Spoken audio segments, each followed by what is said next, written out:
What is respect without power? Is it kindness returned, or is it pity dressed as politeness?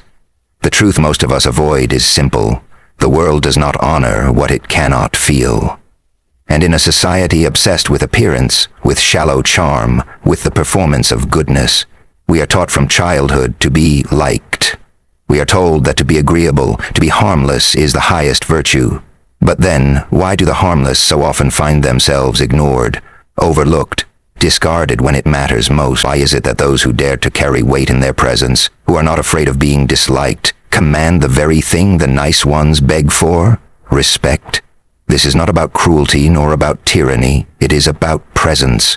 To be feared is not to terrify, it is to carry a gravity, an aura that says, I cannot be played with, my boundaries are not negotiable, my time is not free to waste. Respect. Real respect is not given by accident. It is pulled from the marrow of those who look at you and see something they cannot dismiss. Until you learn to be feared, you will remain invisible in the moments that matter most. Most people grow up believing that the surest path to respect is to be liked, to be agreeable, to be someone who never offends. From childhood, we are rewarded for obedience, for politeness, for blending in with the expectations of family, school, and society. This conditioning teaches us to avoid the discomfort of conflict, to avoid the sting of rejection, and to mistake the approval of others as a sign of worth. But approval is fragile, and what pleases people one moment may irritate them the next. Machiavelli's words echo through time, reminding us that love is uncertain and dependent on feelings, while fear holds a strange permanence. When we hear fear, we often imagine cruelty or domination, but that is a shallow interpretation. The fear that commands respect is the subtle recognition that you are not weak, that you cannot be easily bent, and that you will not betray yourself just to earn temporary affection. This is not the fear of violence, but the fear of disappointment, of rejection, of being met with an unmovable wall when someone expects you to crumble. The misconception lies in thinking that respect and likability are the same currency, when in fact they are often opposites. To be liked, you must yield, soften, mold yourself into what others desire. But to be respected, you must stand with a presence that resists molding, one that quietly insists on its own shape. This is why people who tirelessly chase acceptance often find themselves invisible, treated kindly on the surface, but disregarded when decisions of weight are made. When the kindness of something lasts longer than weeks, it's been trapped since the invisible weight of time. The longer, the worse it is, the more truly unrequited is regarded, the untarnished work of art. Like, in contrast, those who carry an aura of firmness are given attention, even when they remain silent. Emotional maturity means recognizing that popularity is not the goal, because popularity is fleeting, while respect endures. This is where the wisdom of restraint emerges, when you no longer feel the need to explain yourself. When your choices stand on their own, you become someone others cannot easily dismiss. And the paradox is undeniable. The less you seek validation, the more validated you become in the eyes of others. The world often punishes those who appear too eager to please. It senses desperation, and desperation undermines authority. Think about the way people react to a leader who constantly seeks to be loved. They question their strength, they doubt their resolve, and in private they rarely take them seriously.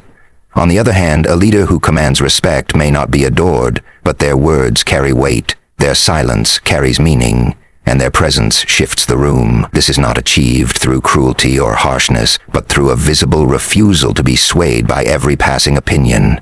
Fear, in this sense, is not about trembling in terror. It is about recognizing consequence. When people know your boundaries are solid, when they sense you will not betray your values to gain their approval, they treat you with a reverence that approval alone could never buy. This is why the pursuit of being liked is so often a trap, and why the courage to accept being feared, even in small ways, is the beginning of dignity. Psychologically, people respect what unsettles them, what forces them to adjust their behavior, what makes them aware that they cannot manipulate or control. This is why the quiet individual who does not over-explain, who does not laugh nervously to fill silence, who does not bend under pressure, often receives more respect than the one who performs endlessly for validation. Fear arises not from aggression but from the discomfort of unpredictability, from the realization that someone will not bend the way you expect them to. It is a subtle intimidation born from independence. Those who chase likability misunderstand this dynamic. They believe respect is given when people smile at them. But those smiles often mask dismissal. Respect is granted when people pause before crossing your line, when they hesitate before making assumptions about you, when they know there is a cost to underestimating you. This kind of respect is not built overnight, but through the slow, steady practice of self-possession. The final misconception is believing that fear must be loud, explosive, or dramatic. In truth, it is often silent and invisible, woven into the energy you carry. To be feared is not to bark orders or intimidate with force. It is to exist in such a way that others instinctively recognize your depth, your weight, your refusal to be small. Think of the ancient philosopher who could sit in silence yet command more attention than the one who shouted. Think of the individual whose calm stare unsettles more than another's frantic words. This is the essence of what Machiavelli meant, not cruelty, but presence. When people sense that you cannot be easily moved, they treat you differently. They step carefully around your boundaries. They reconsider their words before addressing you, and even in disagreement, they show a reverence. The tragedy is that most people never touch this power because they confuse it with arrogance or meanness. But in reality, it is the most authentic form of respect. The recognition that you have built yourself into someone who does not need permission to stand tall. Most of us are raised with the belief that the way to earn respect is to be agreeable, polite, and endlessly accommodating. From our earliest years, we are praised for being obedient, for saying yes, for avoiding conflict and keeping the peace at any cost. Over time, this conditioning shapes a dangerous misconception that if we are liked by many, we are respected by all. But respect and likability are not the same thing, and the confusion between them causes countless people to live lives of quiet frustration.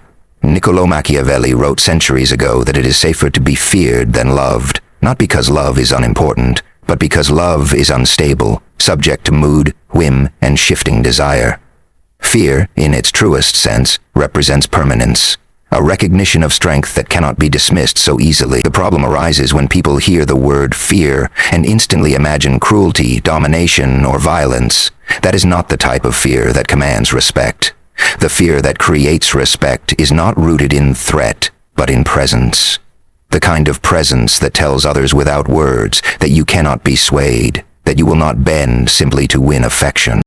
The central conflict, then, is that most people think respect is given when you're nice enough, charming enough, or accommodating enough to everyone around you. They spend years molding themselves into versions that they think will be accepted, yet the result is often invisibility. The polite worker who never speaks up in meetings is forgotten when promotions arrive. The overly agreeable friend is taken for granted in times of crisis.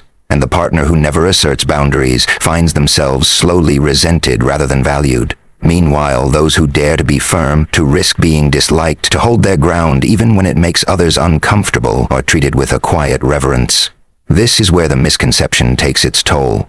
Kindness without strength is mistaken for weakness, while firmness, even without aggression, is mistaken for authority.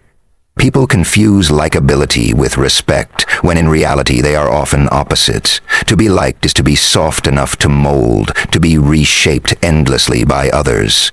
To be respected is to be solid, unmoving, carrying an energy that cannot be dismissed even in silence. It is in this contradiction that we see the psychological truth. The more you chase approval, the less you are respected. Approval-seeking exposes neediness, and neediness invites dismissal. A person who constantly craves validation unconsciously signals that they will sacrifice anything to maintain favor, and people instinctively exploit that. Respect, on the other hand, is born when others realize you are not desperate for their approval, when you are willing to walk away, when you are willing to disappoint, when you refuse to trade your self-worth for temporary acceptance. You command something deeper than smiles or applause. You command presence. A respected person may not be universally liked, but their voice carries weight, and their silence demands attention. They embody what Machiavelli implied, that the durability of fear, when understood as unshakable presence, outlasts the fragility of love. This is why leaders who prioritize being loved often end up ridiculed, while those who project strength, even quietly, remain remembered long after they are gone. The misconception also thrives because of how society interprets fear. Too often it is equated with loudness, with anger, with physical intimidation, but true power rarely operates that way. Think of the teacher who commands silence, not by screaming, but simply by walking into the room. Think of the individual in a group who speaks little, yet when they finally do, everyone listens. This kind of fear is not terror, but reverence. It is the recognition that here stands someone with inner solidity, someone whose boundaries are not for sale, someone who will not betray themselves to please the crowd. This is why those who over-explain, who rush to fill silences, who laugh nervously to avoid discomfort, rarely gain the respect they long for. They are liked, sometimes even pitied, but seldom respected. By contrast, the person who can hold silence without shrinking, who can maintain composure in the face of pressure, commands a different kind of attention. It unsettles people because it reminds them of something rare, true self-possession. The deepest misconception is that respect is born from being endlessly giving, endlessly available, endlessly agreeable.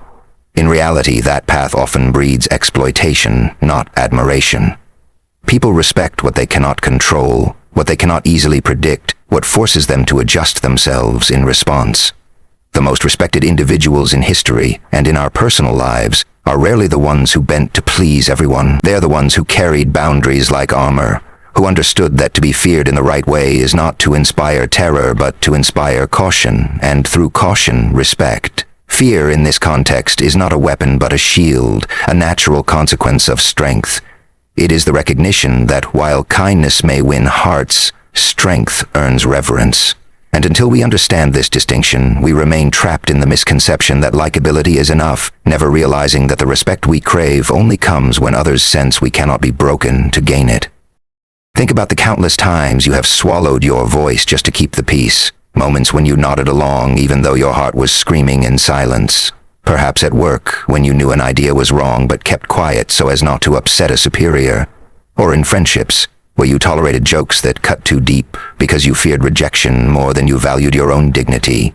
These choices often feel harmless in the moment, but they accumulate like stones in your chest. Each silence, each forced smile, each agreement made against your will chips away at the foundation of your self-respect, and when you look back, the pattern is unmistakable. You were not gaining respect by being agreeable, you were losing it. People sensed your hesitancy, they sensed your eagerness to avoid conflict, and instead of valuing your kindness, they began to see it as weakness.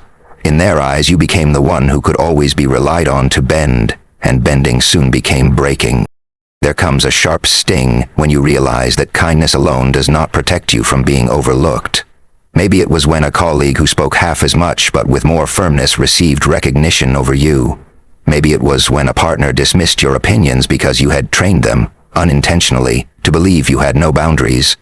Or perhaps it was when friends constantly leaned on you, but disappeared the moment you needed them. These are painful awakenings, moments where the illusion shatters and you see clearly that respect is never built on endless accommodation. It is tempting in those moments to blame others for not valuing you, but the deeper truth is harder. You taught them how to treat you by the way you treated yourself. Your silence trained them to ignore your voice. Your compromises trained them to expect your surrender. Respect does not emerge from self-abandonment. It emerges from self-assertion, even if that assertion makes others uncomfortable. The transformation begins at the exact point where you refuse to bend for the sake of being liked. It might come in the form of a small but powerful no, spoken in a room that expected your yes. It might come when you finally stop apologizing for your boundaries, or when you choose to walk away rather than explain yourself again to people who have no intention of listening. These moments are rarely celebrated by others. In fact, they are often criticized. In the over-infatuation, we fall for people may label you as distant, cold, or selfish because you have disrupted the comfort of their control over you. But those accusations are proof that something has shifted. For the first time, they feel a wall where before there was only a door, and while they may not like it, they begin to respect it. Transformation rarely feels triumphant in the moment. More often it feels isolating, like standing alone on unfamiliar ground. But within that solitude, there is a spark of liberation that no one can take from you. Consider how society often romanticizes self-sacrifice and portrays endless giving as virtue. We applaud those who pour themselves out for everyone else, but quietly, those individuals are seldom respected. They are admired for their generosity, but exploited for their lack of resistance. Respect is rarely spoken in words. It is revealed in behavior. It shows itself when people lower their voices around you, when they hesitate before crossing your boundaries, when they measure their actions carefully because they know there is a consequence for carelessness. These moments are born not from how much you give, but from how much you refuse to give away. You earn respect the day you stop proving your worth and start protecting it. This realization is often painful because it requires revisiting years of experiences where you thought being endlessly agreeable would protect you, only to discover it did the opposite. The transformation comes when you rewrite that story and reclaim the authority over your own presence. The emotional journey of moving from invisibility to respect is not smooth or easy. There is grief in recognizing how many years you spent silencing yourself. There is anger in realizing how many people took advantage of your compliance. There is fear in knowing that standing tall will invite criticism, that boundaries will create distance, that respect may mean losing the shallow love you once depended on. But within this emotional storm there is also clarity. The understanding that respect is not something handed to you by others, it is something you demand through the way you live. When you hold your silence with strength instead of fear, when you speak with conviction instead of apology, when you walk away from disrespect instead of pleading for it to stop, you awaken a power within that no approval could ever give you, and in that awakening you discover the truth. Being feared in the right way is not about control over others, but about reclaiming control over yourself. True respect begins in solitude, in those quiet moments when no one is watching, and you are left alone with the echoes of your own scars. Every wound, every betrayal, every disappointment you have endured has carved something into you, shaping not just your pain, but your strength. When you sit in silence and remember what you have survived, you begin to see that survival itself is a form of power. It is not loud or dramatic, it is steady, like the stone that remains after the storm has passed. People often think strength is measured in how much noise you can make, how many battles you can win publicly. But the deepest form of strength is private. It is the refusal to break when no one is there to cheer you on. And when you carry that kind of strength, people sense it, even if you never speak of it. They feel it in your silence.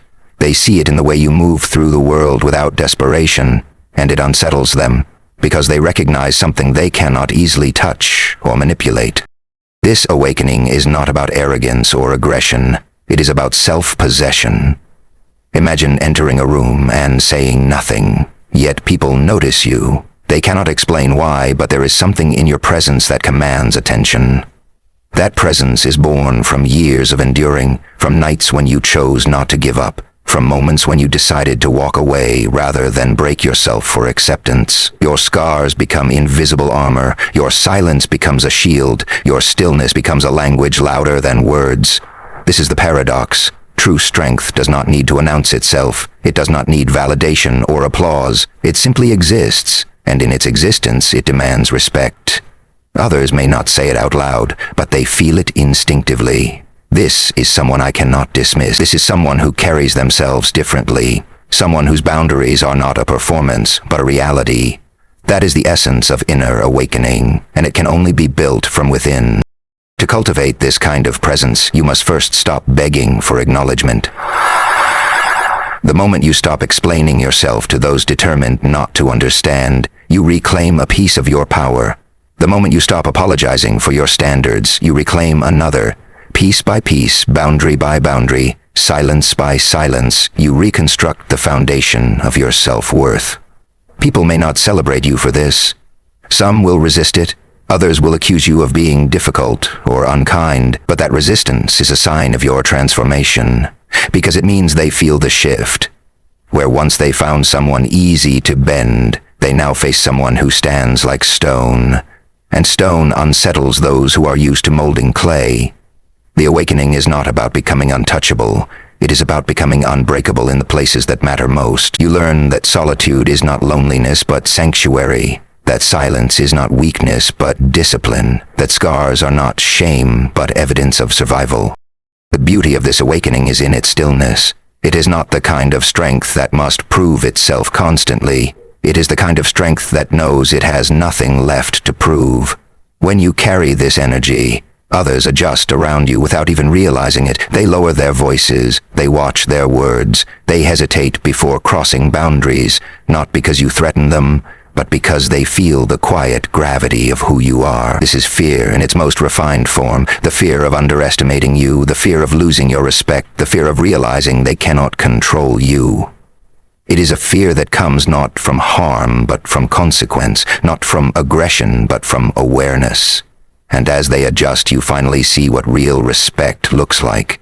Not flattery, not shallow approval, but careful attention. The kind of attention that only strength can command. In that moment, you realize you no longer need to chase anything, because everything you needed was already inside you, waiting for you to stop betraying yourself. This is the awakening that transforms your entire life. It shifts how you move, how you speak, how you choose. You begin to walk with a calmness that unsettles the frantic. You begin to speak with a clarity that silences the manipulative. You begin to live with a discipline that leaves no room for exploitation. Others may still misunderstand you. They may call you distant. They may label you hard. But their words no longer matter, because you no longer depend on them for definition.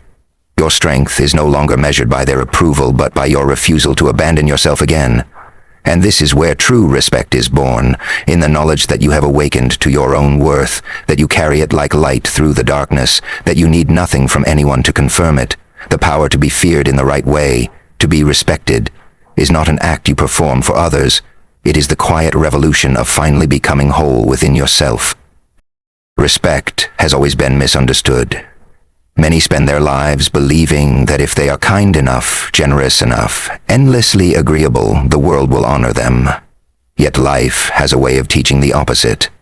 Those who spend years molding themselves into something acceptable often find themselves invisible, overlooked, and forgotten in the very moments when recognition matters most. Respect does not grow from pleasing. It grows from boundaries, from presence, from the unshakable strength that others cannot bend. Fear, in its truest sense, is not terror or cruelty. It is the recognition that here is someone who cannot be dismissed.